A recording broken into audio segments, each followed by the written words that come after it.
की धारा प्रवाहित होती है। 2 एम्पियर की धारा प्रवाह, अभी तक चालू नहीं था अच्छा, 2 एम्पियर की धारा प्रवाहित होती है। तो कहोगे सर पहला पॉइंट क्या कह रहा है?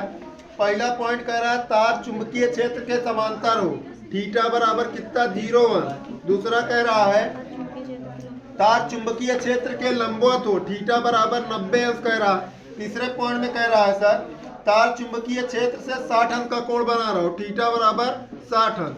देखो भैया पहला पॉइंट हम करने जा रहे हैं। तो कहोगे सर पहला पॉइंट क्या है? तो कहोगे सर एफ बराबर आई बी एल, एफ बराबर आई बी एल साइन थीटा। मेरे भैया ध्यान देना, एफ का मान निकालना है आपको। एफ बराबर यहाँ क्वेश्चन मार्क कर दो, एफ बराबर क्वेश्चन मार्क कर दो। तो कह रहा है कि सर बल का जो मान है अगर हम थीटा का मान 0 अंश रखते हैं तो क्या प्राप्त होगा, थीटा का मान 90 अंश रखते हैं तो क्या प्राप्त होगा, थीटा का मान 60 अंश रखते हैं तो क्या प्राप्त होगा। इतना आपका वैल्यू दिया है। तो आप कहोगे सर एफ बराबर आई बी एल, आई का मान कितना है सर? कहोगे 2 एम्पियर है सर। बी का मान कितना है? 0.5 वेबर प्रति मीटर स्क्वायर है सर। अगर मैं लंबाई की बात करूं तो 1 है। अगर मैं साइन, देखो पहला थीटा, अपने दिमाग सोचो साइन थीटा का मान कितना आ जाएगा? 1 आएगा कि नहीं? पहला साइन 0 अंश का मान कितना होता है? 1 होता है। साइन 0 अंश का मान कितना होता है? 1। सभी बच्चों को पता है अच्छे से। साइन 0, अच्छा साइन 0 90 अंश का मान 1 होगा। साइन 0 अंश का मान कितना हो जाएगा? साइन 0 अंश का मान 0 होगा। पहला पॉइंट समांतर ही कह रहा है ना? हाँ ठीक है, 0 कह रहा। अगर 0 में किसी भी संख्या से गुणा कर दिया जाए तो ये आपका मान कितना आएगा? 0। ये आपका मान कितना आएगा? 0 न्यूटन। अगर मैं दूसरा पॉइंट की बात करूं तो ये आपका मान निकालना हो तो आप थोड़ा सा दिमाग लगाओ तो ये सूत्र हम नहीं लिखेंगे।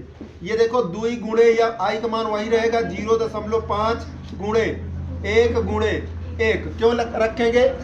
पूछो क्यों भाई? साइन 90 अंश का मान कितना होता है? 1 होता है। साइन 90 अंश का मान कितना होता है? 1। तो आप कहोगे सर साइन 90 अंश का मान 1 है। तो देखो 2 पंचे 10 और देखो 10, 1 अंक के बाद 1 से गुणा करोगे 1 ही न्यूटन आएगा। 1 न्यूटन आएगा। हाँ 1/2 करोगे, 1/2 करोगे तब भी बात वही रहेगा भाई मेरे। 2 गुणे 1/2 गुणे 1 कम 1, ये कट गया बराबर 1 ही तो आ रहा है, 1 न्यूटन। तीसरा पॉइंट देख लो मेरे भैया जी। तीसरा पॉइंट अगर बात किया जाए तो थीटा बराबर 60 अंश। थोड़ा सा यहाँ दिमाग लगाना है बस। आई का मान कितना है? 2 भाई। बी का मान कितना है? 0.5 और यल का मान कितना है? 1 और साइन 60 अंश का मान। तो कहोगे सर 2 पंचे 10 मतलब 1 ही आ रहा। साइन 60 अंश का मान कितना होता है? √3/2। आंसर दे दो, बात खत्म।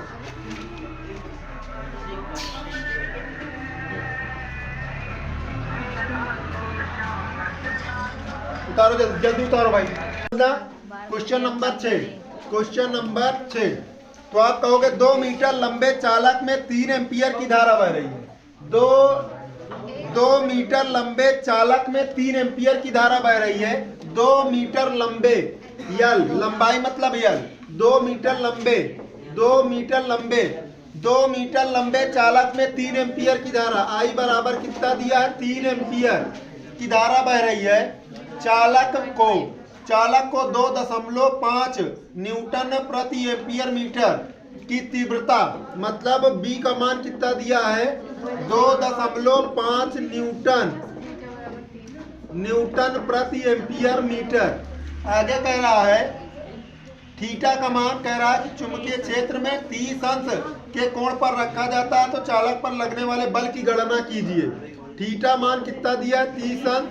एफ बराबर क्वेश्चन मार्क, मतलब ध्यान समझना, किसी चालक में 2 एम्पियर 2 मीटर की, एक चालक है जिसकी लंबाई 2 मीटर है, उस चालक में 3 एम्पियर की धारा बह रही है। उस तार का चुंबकीय क्षेत्र कितना है? 2.5 न्यूटन प्रति एम्पियर है तथा उसमें कोण कितने का बन रहा है? 30 अंश का बन रहा है। तो उस पर लगने वाले बल का मान बताना है।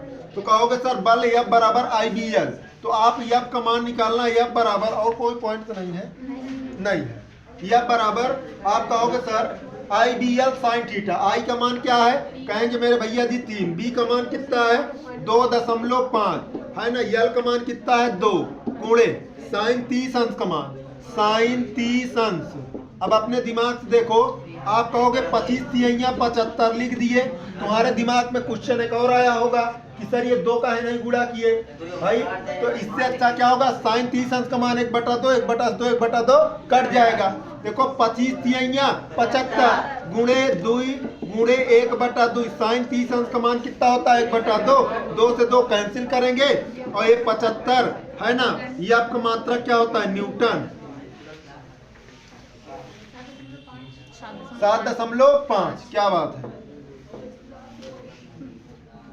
जल्दी जल्दी उतारो, जल्दी उतारो। उतार लिए, इरेज करें, सेंस वाले हैं ठीक।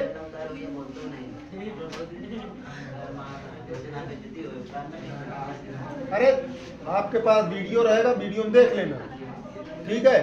इरेज करें। 5वीं के बाद आ जाते हैं, 6वीं हो गया, 7वीं नंबर आते हैं। Most important for UP board. अभी हमने जो 6 नंबर बताया ये 2016 में पूछा हुआ क्वेश्चन है। 2016 में क्वेश्चन किया गया है आपसे, आपके बोर्ड में किया गया क्वेश्चन है। आपके बाद आता है 7 नंबर का क्वेश्चन। भैया जी देखेंगे 7 नंबर पुरानी बुक में और दिया होगा, अपडेटेड बुक है, नई बुक में 21 दिया है। तो आप कहोगे 7 नंबर में